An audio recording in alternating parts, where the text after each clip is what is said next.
వేషము వేసి పంపితివి వేదిక మీదికి పాడువేళ నా మీసము జారిపోయి విషమించే పరిస్థితి ప్రేక్షకుల్ పరిహాసము సేయిచుండిరి రహస్యముగా రహస్యముగా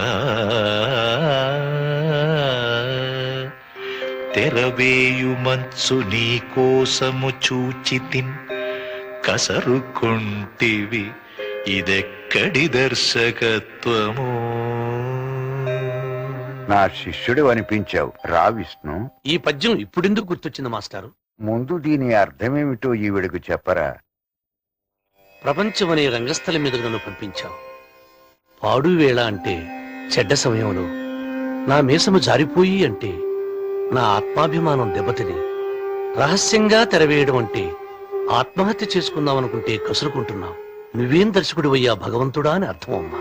అమెరికాలో ఉన్న ఒక్క కొడుకు ఉత్తర ముక్క కూడా రాయటం లేదు. నాకు చచ్చిపోవాలనుంది, ఇంత విషం తెచ్చి పెట్టండి అందిరా. అందుకే ఈ పద్యం పాడాను. నాన్నగారికి ఇంతకు ముందు కూడా అమ్మ చావు బ్రతుకుల్లో ఉందని హడావుడిగా బయలుదేరొచ్చాను. అమ్మ బాగానే ఉంది, నాకా బోరుడంత ఖర్చు అయింది. అందుకే ఈసారి ఏ వేళో రేపోన తర్వాత నాకు మెసేజ్ ఇవ్వండి, వస్తాను. ఇట్లు శ్రీనివాస్. ఏమిటి విష్ణు, ఉత్తరం గురించి అడిగితే ఎక్కడో ఆలోచిస్తున్నావు? గొప్ప సూక్తి ఒకటి గుర్తొచ్చిందమ్మా.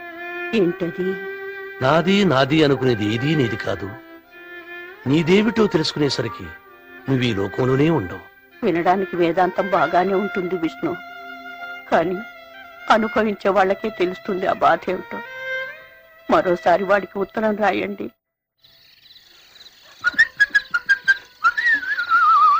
మీ అత్తమ్మ చేతి వంట మాత్రం చాలా కమ్మగా ఉంటదిరా. అగో ఏం బాబు అయిందా తమరి గవర్నర్ గిరి? పొద్దుననగా నీ గదిలో స్విచ్లన్నీ ఆన్ చేసి వెళ్ళిపోయావు. ఇప్పటిదాకా లైట్లు వెలుగుతున్నాయి, మీటర్ ఏమో గుర్రం తిరుగుతోంది. పైగా అది కామన్ బిల్లు. ఎవరు కడతాడు? సత్యని బాబు కడతాడా? అసలే ఈ మధ్య జనం కరెంటు తీగ ముట్టుకుంటే కాదు, కరెంటు బిల్లు చూస్తే షాక్ కొట్టి చచ్చిపోతున్నారు. తమరు ఎప్పుడు కడతారో? అది సరిగాని నీ ఇల్లు ఏదో నేను కాల్ చేసినట్టు, అద్దె డబ్బులు కూడా నేనే మింగేస్తున్నట్టు ఊరు వాడ ఓ టంకే చెప్తున్నావంట. ఒళ్ళు ఎలా ఉంది?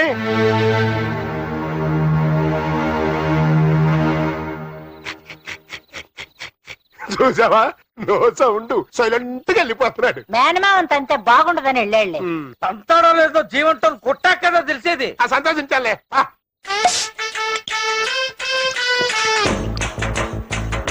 మరారు ఎవరు వస్తున్నా? ఏం చేస్తారండి లోపల? కృష్ణార్జున యుద్ధం సినిమా చూస్తున్నాం. అదేం చూస్తారు గాని బయట మామ అల్లుల్లో కురుక్షేత్రం జరగబోతోంది. డైరెక్టర్లే కుదురుగండి. రామకోటి మామ బయటికి రారా, రారా బయటికి రారా, మామ రారా బయటికి రా. నన్ను రానా? ఎక్కగానే తలకెక్కిందా? మర్యాద లేకుండా మాట్లాడుతున్నావు. నీకు మర్యాద ఏంట్రా కంసం? అర్జున ఫల్గుణ పార్థ కిరీటి నాయనా తండ్రి. ఇల్లు నీద.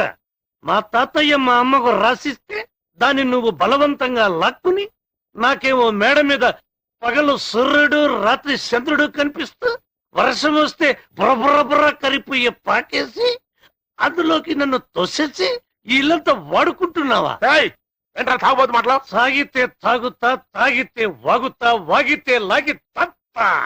దారుని రాజ్య సంపద మదంబున తెగ పలిచిన రామకోటి మామా.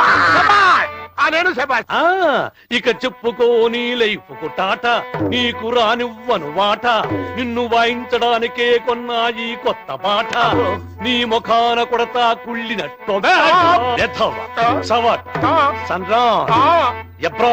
కోణంగి ఆనంగి మానంగి తాళంగి, నీకు సర్వరోగములు వచ్చుగాక, నీ దేహము నొచ్చుగాక, పుచ్చుగాక, చచ్చుగాక, తణుకు బెణుకు జనుకు గాడితో కొడక. చిత్ర విచిత్రమైన తిట్లు విని మావయ్య పోయినట్టున్నాడు. నీ తాళి తీసి గూట్లో పెట్టు. నోరు మీద గాడిద. అబ్బబ్బబ్బబ్బబ్బే. అస్సలు బాగాలేదు విష్ణు. ఎప్పుడు తిట్ల దగ్గర ఆగిపోతున్నాం. ఒక్క పీకు పీకొచ్చు కదా. అదేంటా నన్ను పీకావు? నీ ముఖాన వాస్తు లేదు కాబట్టి. ముఖానికి వాస్తా ఏ ఉండకూడదా? ముక్కుకి మూతికి మధ్యన మీసం ఉంటేనే వాస్తు బాగా ఉన్నట్టు లెక్క. ఎంతకాలం నాకు ఈ నరకం? బాబు ఉన్నాడు చూసావు? భగవంతుడా, నన్ను చచ్చిపోనివ్వు. శీలం లేని నాకు బ్రతికే హక్కే లేదు. అబ్బో దీని దెబ్బకంటే అతగాడి దెబ్బే బెటరు. ఈ జన్మకి నా ముగిస్తాను. విష్ణుమూర్తి అవతార కథల గురించి విన్నవారికి జయ విజయులు శాప వృత్తాంతం గుర్తుండే ఉంటుంది. జయ విజయులు ఇరువురు విష్ణుమూర్తి ద్వారపాలకులు. కొందరు మహర్షులను వైకుంఠంలోనికి రానివ్వకుండా అడ్డుపడినందుకు శిక్షగా వారు రాక్షసులుగా భూలోకం మీద జన్మించాలన్న శాపాన్ని పొందడము. వారిని సంహరించేందుకు విష్ణుమూర్తి నరసింహునిగా, రామునిగా, కృష్ణునిగా అవతారాలు దాల్చడం తెలిసిందే. ఇంతకీ ఆ జయ విజయులకు శాప